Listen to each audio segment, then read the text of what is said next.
శ్రీ సంజీవదేవ్ గారి ఆత్మకథ బొమ్మపు 17వ భాగం 21/9/20 33వ అధ్యాయం. నాలో రేగిన సాహిత్య పిపాస. అది 1939వ సంవత్సరం. ఇంతవరకు ఆయన ఇప్పుడు సంవత్సరాలు చెప్పరు. సెప్టెంబర్ నెల, ఇదే నెల రెండవ ప్రపంచ మహాయుద్ధం ప్రారంభమై నేను హిమాలయాల నుంచి లక్నో నుంచి తుమ్మపూడికి తిరిగి వచ్చి 2 ఏళ్ళై. ఈ 2 ఏళ్ళు నుంచి ఎటు దూర ప్రయాణం చెయ్యను. నాలో నేను జీవిస్తా.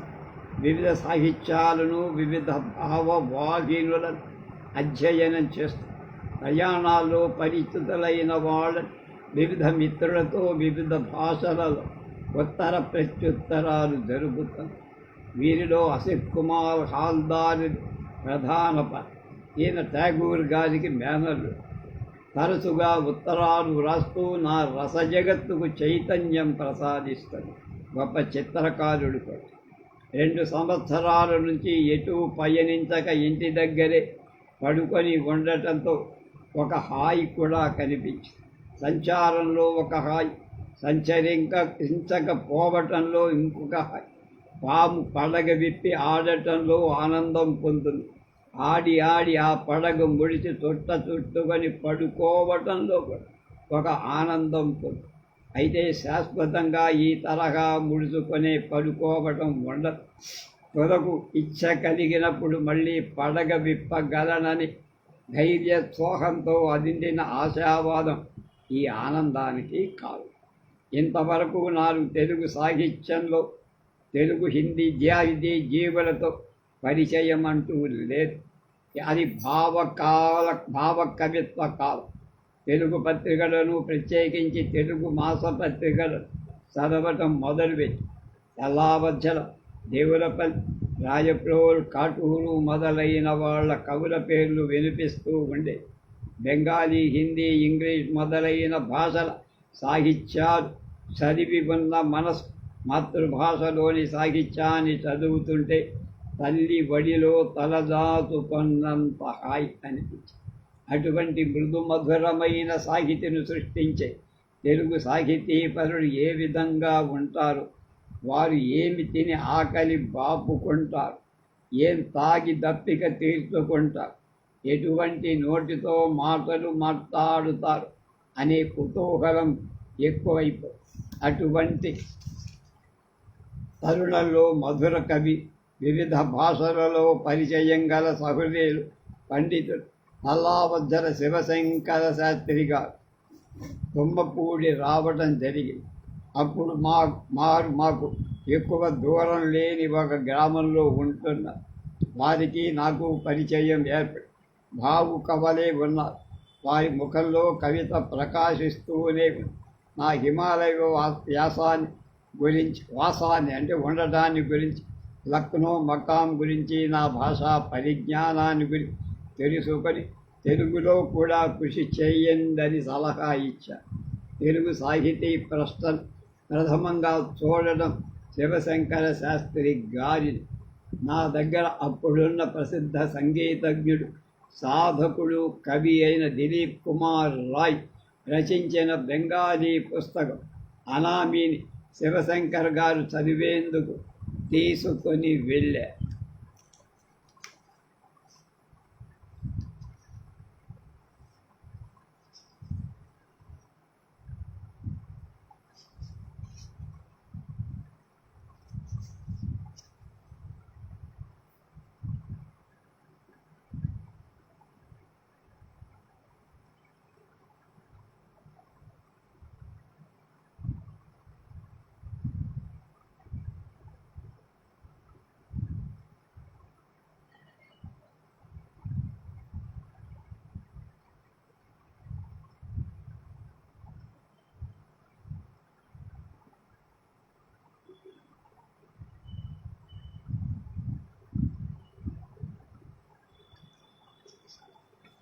అనామీ ప్రభావం. నా సాహిత్య జీవితం మీద అనామీ ఎంతో ప్రభావాన్ని కలిగించి అదొక విచిత్రమైన గ్రంథం. దిలీప్ కుమార్ రాయ్ రచించిన బెంగాలీ ఇంగ్లీష్ కవిత అనువాద కవితలు మాత్రమే కాక దానిలో తనకు అరవింద, రవీంద్రనాథ, శరత్, బెర్ట్రాండ్ రసెల్, సుప్రసిద్ధ ఐరిష్ కవి చిత్రకారుడు అయిన ఏఐ అనబడే జార్జ్ రస్సెల్, రోమా రోల, కృష్ణ ప్రేమ అనబడే Ronald Nixon, Lawrence Dickinson, Harindranath Chatto మొదలైన మహామగుల వాసిన మనోజ్ఞమైన ఉత్తరాలు కూడా అందులో ఎన్నో ఉన్నాయి. కవితా శిల్పాన్ని గురించి, జీవన విధానాన్ని గురించి, తాత్విక చింతన గురించి, ఎన్నో లోతుపాతుల గురించి గల విషయాల గురించి వీరి ఉత్తరాలు చర్చించారు. వీటిలో ఒక ఉత్తరంలో హరీంద్రనాథ్ చటోపాధ్యాయ అంటే సరోజినీ నాయుడు గారి తమ్ముడు, ఆయన రచించిన ఆంగ్ల కవిత నన్నెంతో ముగ్ధుణ్ణి చేసింది.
A crystal wall is built around the spirit's tail, enchanted tower, wherein shall enter no bird's sound, nor even the perfume of a flower. ఈ అనామీ అనే దిలీప్ కుమార్ రాయ్ పుస్తకం నాకెంత కాంతివంతమైన ప్రేరణ ఇచ్చి, శివశంకర శాస్త్రి గారు అనామీ చదివి త్వరలో తిరిగి దాన్ని పంపారు. దాంతోపాటు వారు రచించిన చిన్న గేయనాడు పద్మావతి చారణ చక్రవర్తి అద్భుతమైన అది సంగీత రూపకల్పన. దాన్ని చదివితే దానిలోని పదాల కూర్పు, భావమాధురి మొదలైనవి నాకెంతో ఆనందాన్నిచ్చాయి. కావ్యలోకంలో రాధాకాంతుచే నడిపించు పలుకులు ఈ ప్రపంచమందు నాథా ఎట్లు వర్తించున్. శాస్త్రి గారి గేయ నాటికలో ఇటువంటి చరణాలన్నీ ప్రత్యేక ఆకర్షణీయంగా పద్మావతి చారణ చక్రవర్తి ఎవరు? జయదేవు గారు. ఇటువంటి కవితా శిల్పాన్ని నేను కూడా సృష్టించగలిగితే ఎంత బాగుండునో ఆనందము వెంటనే అనిపించింది. నేను సృష్టిస్తేనే ఆనందము, ఇతరులు సృష్టించిన వాటిలో ఆనందం ఉండదా? ఇతరులు సృష్టించిన వాటిని చదివితే మరి నాకు బాగానే ఆనందం కలుగుతోందిగా. అటువంటప్పుడు నేను స్వయంగా ఎందుకు సృష్టించాలి? ఇతరులు సృష్టించినవి నేను చదివి నేను సృష్టించిన వాటిని ఇతరులు చదివి ఆనందించడానికి నేను సాహిత్యాన్ని రాయాలా, సృష్టించాలా? ఇతరులు సృష్టించినవి తప్ప ఎవరు సృష్టించుకున్న వాళ్ళకి ఆనందం ఇస్తాయి. తాను సృష్టించినవి ఇతరులకు ఆనందాన్ని మాత్రమే ఇస్తాయని నమ్మకం ఏమిటి? ఇతరులవి నచ్చనువచ్చు, నచ్చకపోవచ్చు, కానీ తాను సృష్టించినవి తనకు ఎప్పుడు మాత్రమే నచ్చడం మాత్రమే, కానీ నచ్చకపోవడం అనేది జరగదు కదా. తనకు తన ప్రతి రచన నచ్చడం మాత్రమే జరిగితే తన రచనలోని గుణదోషాలు ఏ విధంగా తనకు తెలుస్తాయి? తెలుగులో నా ప్రథమ రచన. ఎందుకనో స్వయంగా ఏమైనా తెలుగులో రాయాలన్న ధైర్యం చాలేది కాదు. కవితలు రచించకుండా ముందుగా తెలుగులో వచన రచనలు చేయాలని కల్పనా సాహిత్యాన్ని రచించడానికంటే వ్యాసరచన చేయబుద్ధి. వ్యాసరచన మీద ఆ ప్రేమే నా చేత కళా విజ్ఞానం అనే వ్యాసాన్ని రాయి. ఇది తరువాత ఏదో మాసపత్రికలో వచ్చి చదివిన వాళ్ళు బాగుందని. ఇంగ్లీష్లో ఇదివరకే ఏదో ఒకటి రాస్తున్నా తెలుగులో ఇదే నా మొదటి రచన. ఇందులో హృదయ జనితమైన కళా దృష్టిని, మేధాజనితమైన వైజ్ఞానిక దృష్టిని, వాటి మధ్య ప్రధాన భేదాన్ని విశదీకరించి, కళా సృష్టి సంశ్లేషణాత్మకమని, వైజ్ఞానిక దృష్టి విశ్లేషణాత్మకమైందని, నీటి ప్రవాహాన్ని కళా దృష్టి అందిస్తుంటే ఆ నీటిలో ఆక్సిజన్ ఒక పాలు, హైడ్రోజన్ 2 పాళ్ళు అని లెక్కేస్తుంది వైజ్ఞానిక దృష్టి అని ఈ విధంగా వ్యాసంలో రాసుకుంటూ పోయాం. ఇది రాసిన తరువాత మళ్ళీ చాలా రోజులకు రాసిన జ్ఞాపకం లేదు. నాలో రసాత్మకమైన సృజన మూలక దశ, ఆలోచనాత్మకమైన సమీక్ష మూలక దశ సమానంగా ఉన్న నేను స్వయంగా రచించాలంటే ఆలోచనాత్మకమైన సమీక్ష మూలక దశే సులభంగా వ్యక్తమయ్యే. నేను కవిని కాక విమర్శకుడనే ఎక్కువ భాగం అవుతానేమో అనిపించి, ఇంటి దగ్గర 2 ఏళ్ళు ఇటు ప్రయాణాలు లేకుండా ఉండేసరికి మళ్ళా ఎటునైనా వెళ్తే బాగుంటుందని అరికాలు జిలజిలా కాగి. కానీ అది ద్వితీయ మహాయుద్ధం ప్రారంభ రోజు. ఎటు చూసినా అంతా వ్యతిరేక వాతావరణం. ఎన్నో వేల మైళ్ళలో యుద్ధం జరుగుతున్న అది మన దేశంలో జరుగుతున్నంత అశాంతి, అల్లకల్లోలం. దేశంలో దేశ నాయకులు బ్రిటిష్ ప్రభుత్వానికి మధ్య ఆదర్శాల గురించి ఐక్యభావం కుదరనదు. ఏ సమయంలో మన దేశంలో ఏం ప్రమాదం సంభవిస్తుందో అన్నట్టు దేశమంతా అగ్ని పర్వతంలాగా.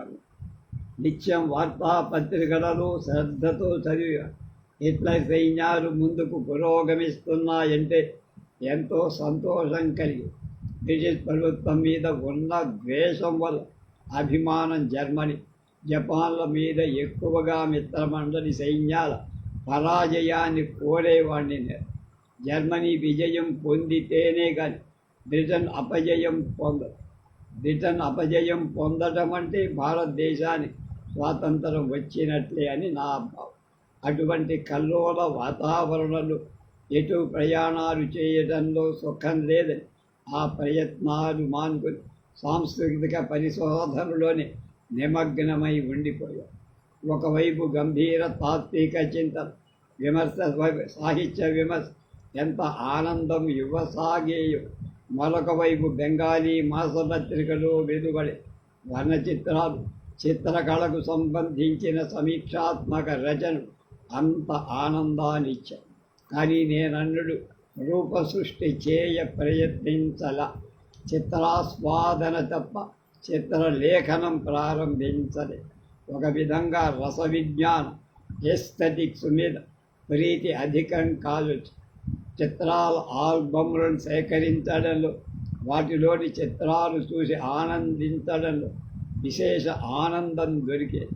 చిత్రాల్లో కూడా మానవ మూర్తుల చిత్ర కంటే ప్రకృతి చిత్రణ ఎంతో హృదయాన్ని ఆకర్షించి, అదేవిధంగా పశుపక్షాదుల చిత్రాలు కూడా ఎంతో ఆకర్షించి దూర ప్రాచ్య చిత్రాల మీద మోజెక్కువ. బెంగాలీ మాసపత్రికలలో మనోజ్ఞమైన చిత్రాలు వచ్చాయి. ఒక పెద్ద ఆల్బమ్ తెచ్చి ఆ పత్రికలో ఉన్న ఉత్తమ చిత్రాలన్నీ అంటించి దాన్ని ఒక సుందరమైన చిత్ర సంపుటి చేశారు. లక్నోలో ప్రిన్సిపల్ హాల్దార్ నుంచి ఉత్తరాలు వస్తున్నాయి. కానీ ఆల్మోరా దగ్గర ఆనందమై ఆశ్రమానికి వెళ్ళిపోయిన నీరజ్ నుంచి మాత్రం ఉత్తరాలు లేవు. బహుశా ఆశ్రమాధిపతులు, ఆశ్రమవాసులు ఉత్తరాలు వ్రాస్తే ఊరుకోరేమో అందువల్ల నేను కూడా రాయదలచరు. ఆల్మోరా దగ్గరలో ఉన్న ఉత్తర బృందావన్ అనే మరో ఆశ్రమంలో ఉంటుంది. ప్రొఫెసర్ రొనాల్డ్ నిక్సన్తో నాకు నూతనంగా ఉత్తర ప్రత్యుత్తరాలు సాగి. నిక్సన్ బ్రిటన్ నుంచి వచ్చి లక్నో యూనివర్సిటీలో బనారస్ హిందూ విశ్వవిద్యాలయం ఇంగ్లీష్ ప్రొఫెసర్ చేసి చివరకు సన్యసించి కృష్ణ ప్రేమ అనే పేరుతో ఆల్మోరా దగ్గర ఒక ఆశ్రమంలో ఆత్మ సాధనలో ఉన్న ఆయనకు నేను విధ విధ విషయాల గురించి ఉత్తరాలు రాసేవాడు. ఆయన మంచి సమాధానాలతో ఉత్తరాలు రాసేవాడు. ఆయన బ్రిటిష్ వాడైన బ్రిటిష్ ప్రభుత్వం అంటే ఆయనకి ఏమాత్రం గిట్టేది కాదు. 34 ప్రాపంచిక పారలౌకిక తత్వాల సంఘర్షం. బాంబే క్రానికల్ అనే ఆంగ్ల వారపత్రిక బొంబాయి నుంచి వచ్చేది. చాలా విలువైన వ్యాసాలుండేవి. అందుకు ప్రత్యేకంగా సాంస్కృతిక విషయాలు విశిష్ట స్థానం. అది 10 చిత్ర వారపత్రిక. అందులో ప్రతి వారం విఖ్యాత కళా సమీక్షకులైన కనకయ్యలాల్ వకీల్ కళల గురించి సమీక్షాత్మక రచనలు చేసేవాడు.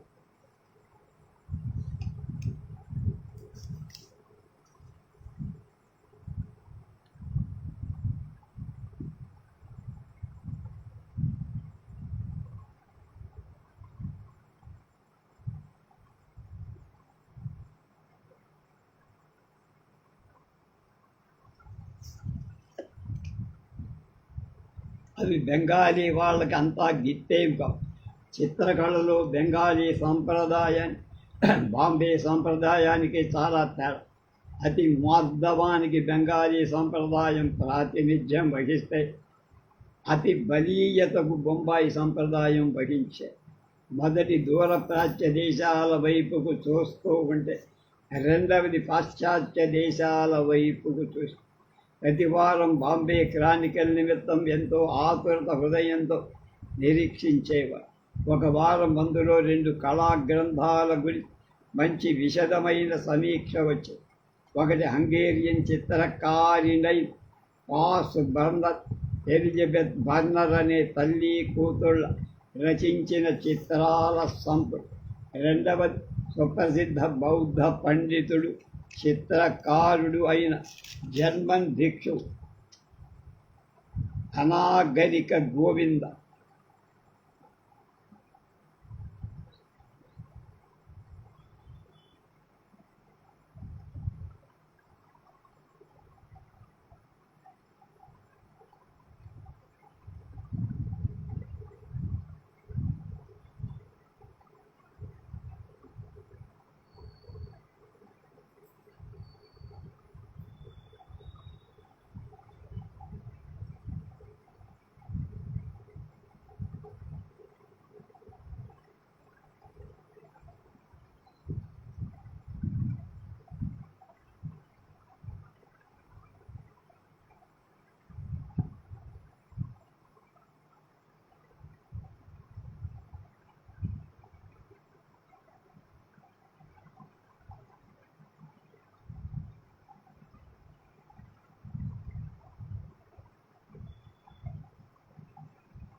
హిందీలో అద్భుత భారత అని, ఇంగ్లీష్లో మిస్టిక్ ఇండియా అని, రెండవ దాని పేరు ఆర్ట్ అండ్ మెడిటేషన్.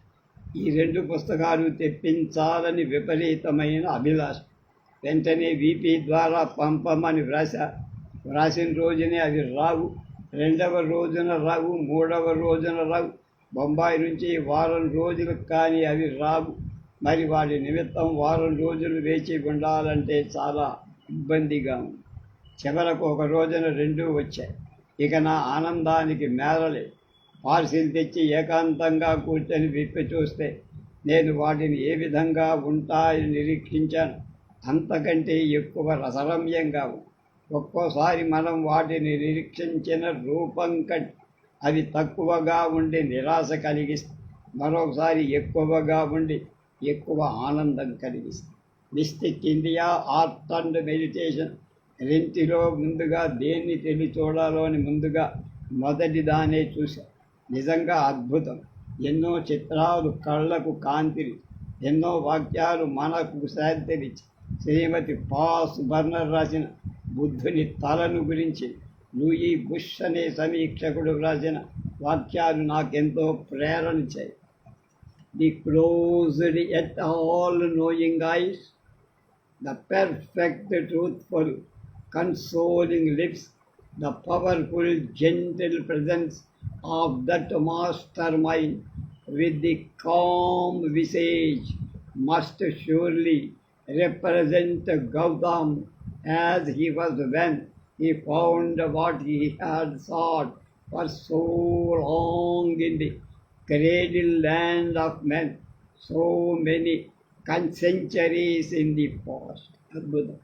ఆమె చిత్రించిన చిత్రమే ఎక్కువ రమ్యంగా ఉందో దాని గురించి ఆ సమీక్షకుడి వాక్యాలే ఎక్కువగా రమ్యంగా ఉన్నాయి నిర్ణయించలేక ఈ వాక్యాలను చూసి అది చిత్రించిన చిత్రాన్ని చూసి వాక్యాలు రచించిన దేనికేది వాక్యము తెలియడం చిత్రానికి సాహిత్య వ్యాఖ్య లేక సాహిత్యానికి చిత్ర వ్యాఖ్య వాక్కును రూపం వ్యక్తపరిచినట్ల లేక రూపాన్ని వాక్కు వ్యక్తపరిచినట్లు ఒకదానికొకటి వ్యాఖ్య కాకపోతే దేనికదే స్వతంత్ర రచనలుగా మనజాలం. నగ్న సుందరి ఇంద్రధనస్సు ఈ సంపుటిలో చిత్రాలలో పాసు బర్నర్ రచించిన మరో చిత్రం ఇంద్రధనస్సు ఆకాంక్ష అనేది ప్రత్యేక. సరస్సులో ఆకాశంలోని ఇంద్రధనస్సు ప్రతిబింబిస్తూ ఉంటుంది. ఒక నగ్న సుందరి ఉత్తుంగ స్తనారతి ఆ నీటిలో నిలిచి ఉంటుంది. నీటిలో నుంచి వికసించిన కమలాన్ని కుడి చేత్తో స్వీకరిస్తూ ఎడమ చేతితో తన స్తనాన్ని తీసి ఇవ్వడానికి సిద్ధంగా ఉన్నట్టు ఇచ్చుకొన్నప్పుడు ఇచ్చుకోవడం కూడా ఉండాలని సరోవరం నుంచి కమలాన్ని స్వీకరి కానీ తిరిగి సరోవరానికి ఇవ్వడానికి తన నగ్న శరీరం మీద ఏముంది కనుక అందుకని తన ప్రాణంతో సమానమై ఒక సుందర కుచద్వయం నుంచి ఒక కుచాన్ని తీసి సరోవరానికి ఇవ్వటానికి సిద్ధంగా ఉంది ఆ నగ్న సుందరి.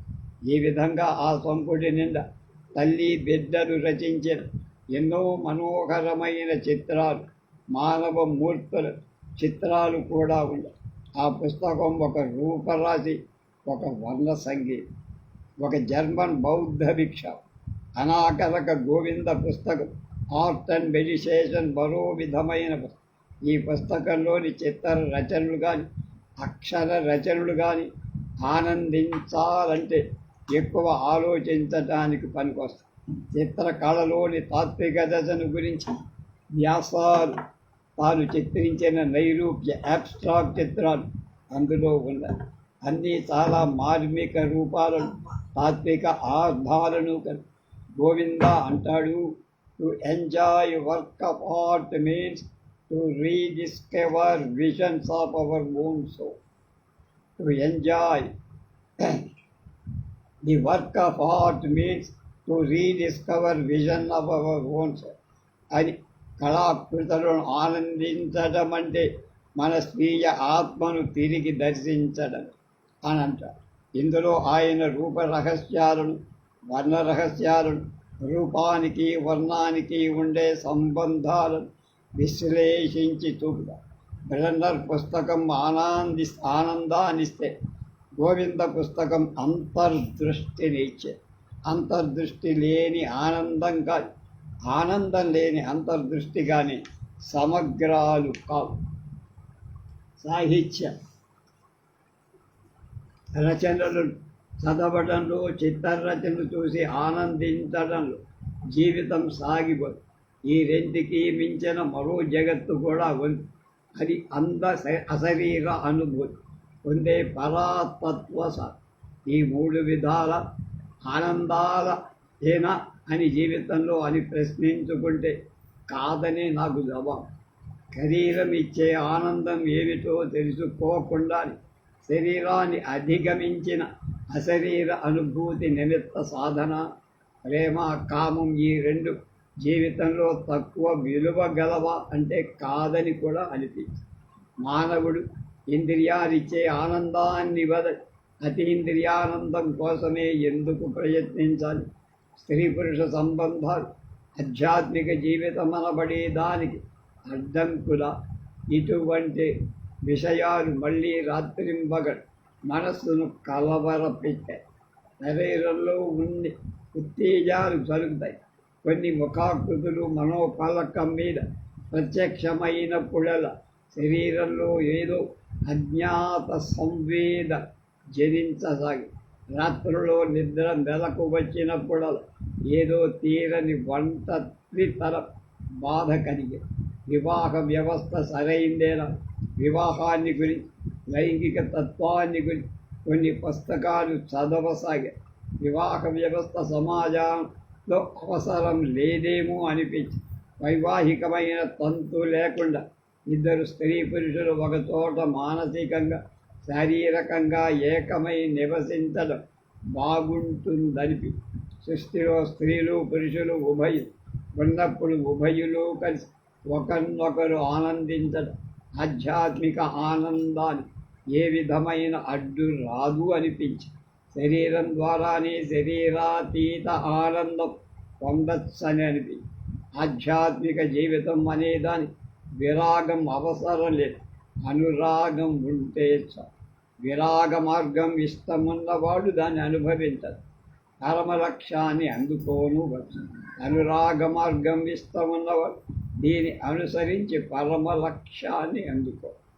ఏది అక్రమ పద్ధతిగా కనుక పరాతత్వ పదంలో పురుషుకి స్త్రీ కానీ, స్త్రీకి పురుషుడు కానీ అడ్డంకులు కాకపోగా సహాయకులుగా ఉంటారు. ప్రాచీన తత్వరీత్యా నవీన తత్వరీత్యాను కూడా ఈ సత్యం సమర్థనీయమే. వివాహితులలో